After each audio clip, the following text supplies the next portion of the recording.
Hey everybody, and welcome back to Dave's Side One. I am Dave, your host, and it's time for another trip down memory lane. Today we're talking about the second record in my collection. Now, most people remember their first record, but if you think about it, the second record might be even more important. Why? Because the first one isn't always your choice. My first record was We Can Fly by the Cowsills, a birthday gift that introduced me to the world of albums and record collecting.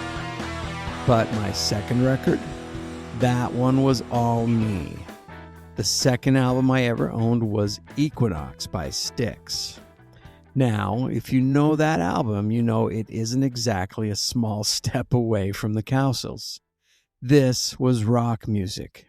Big guitars, big keyboards, big vocals. And for me, it felt like I'd discovered a completely new world. I remember studying that album cover, reading the liner notes, learning the songs, and most importantly, feeling like I'd found something that belonged to me. That's one of the great things about music when you're young. At some point, you stop listening to what everyone else gives you and you start choosing for yourself. And those choices begin to shape who you become. Equinox was an important record for Styx. It gave us Lorelei. It gave us Sweet Madam Blue. You could hear the band growing into something bigger than they had been before. Looking back, it's funny that one of the first albums I ever bought turned out to be from a band that would remain part of my musical life for decades. At the time, I couldn't have known that. I just knew I liked it a lot. And that's usually how these things start. One album becomes two becomes 10 becomes a shelf becomes a room. And before you know it, you're surrounded by records and wondering how it happened.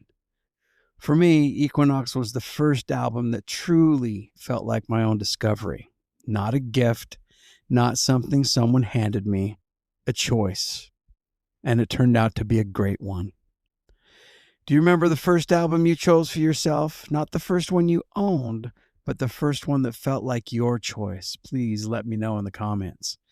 And of course, if you're a Styx fan like I am, come over and see us here at artoflisteningrecords.com. We've got plenty.